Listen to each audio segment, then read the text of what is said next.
केंद्रीय शिक्षा मंत्री जी की अध्यक्षता में देश के सभी राज्यों के शिक्षा मंत्रियों की एक महत्वपूर्ण बैठक संपन्न हुई है, जिसमें बेसिक शिक्षा विभाग में पीएम श्री योजना को लागू करने की अनुमति दे दी गई है। ये योजना क्या है, इससे क्या लाभ होगा या फिर क्या नुकसान होगा, इसके बारे में विस्तारपूर्वक बात करेंगे। अंत तक जुड़े रहिएगा। नमस्कार दोस्तों, मेरा नाम है नीरज और आप देख रहे हैं कैरियर बिट यूट्यूब चैनल। अगर आप इस चैनल पर पहली बार विजिट कर रहे हैं तो इसको सब्सक्राइब करते हुए बेल आइकन को प्रेस करना ना भूलें। स्क्रीन पर आप एक आर्टिकल देख पा रहे होंगे। 2024 तक देश के हर ब्लॉक में होंगे पीएम श्री स्कूल।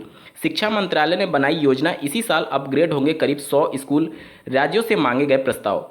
मामला ये था कि जैसा कि आपको ज्ञात होगा, राष्ट्रीय शिक्षा नीति 2020 में कुछ महत्वपूर्ण प्रावधान किए गए हैं कि जो प्राथमिक और उच्च प्राथमिक की शिक्षा है वो स्थानीय भाषा में दी जाए। इसके अलावा एक थर्ड लैंग्वेज, फॉरेन लैंग्वेज की भी सिफारिश की गई थी, जैसे कि कोरियन हो गया, जापानीज हो गया, चाइनीज हो गया। इन सभी लैंग्वेजेज में से एक कोई लैंग्वेज भी बच्चों को सिखाया जाए। इन्हीं सब प्रावधानों को लागू करते हुए एक मॉडल स्कूल तैयार किया जाएगा, जिसका नाम दिया गया है पीएम श्री स्कूल। ये प्रत्येक राज्य के प्रत्येक ब्लॉक में ये एक स्कूल निर्धारित किया जाएगा। आपके मन में प्रश्न आ रहा होगा कि क्या इसके लिए अलग से स्कूल बनाए जाएंगे?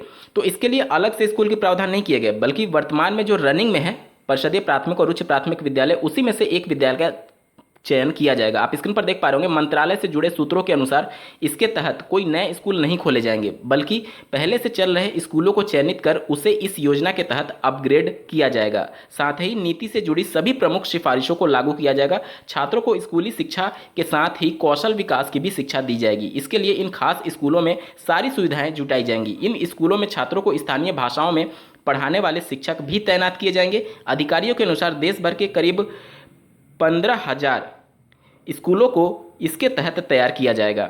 स्क्रीन पर आप राष्ट्रीय शिक्षा नीति 2020 के महत्वपूर्ण प्रावधानों को देख पा रहे होंगे।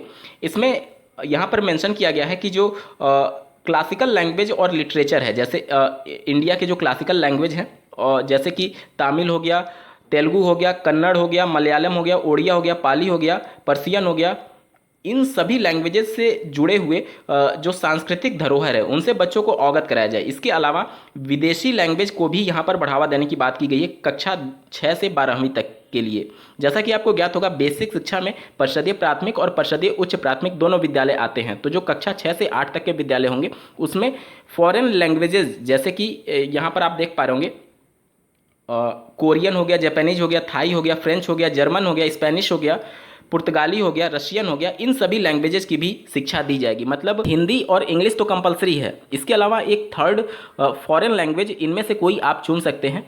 कक्षा 6 से 12 तक के लिए ये प्रावधान किया जाएगा। तो इससे अभ्यर्थियों को लाभ होगा। अगर आपने इन सभी लैंग्वेजेस में डिप्लोमा या फिर डिग्री कोर्स कर रखा है तो आपको प्राथमिकता दी जा सकती है। इन स्कूलों में जो पीएम श्री स्कूल खोले एक तरीके से बनाए जाएंगे, अपग्रेड किए जाएंगे, उनमें आपको प्राथमिकता दी जा सकती है इन लैंग्वेजेस के टीचर के रूप में। लेकिन ये अभी एक लंबा वक्त लेगा, क्योंकि अभी टारगेट 2024 का रखा गया है। उसके बाद ही जब ये अपग्रेड होंगी तो धीरे धीरे राष्ट्रीय शिक्षा नीति 2020 के इन प्रावधानों को लागू किया जा सकेगा, जिसमें अभी कम से कम 3 से 5 साल का वक्त लग सकता है। इस वीडियो को देखने के लिए आपका बहुत बहुत धन्यवाद। भगवान करे आपका दिन शुभ हो।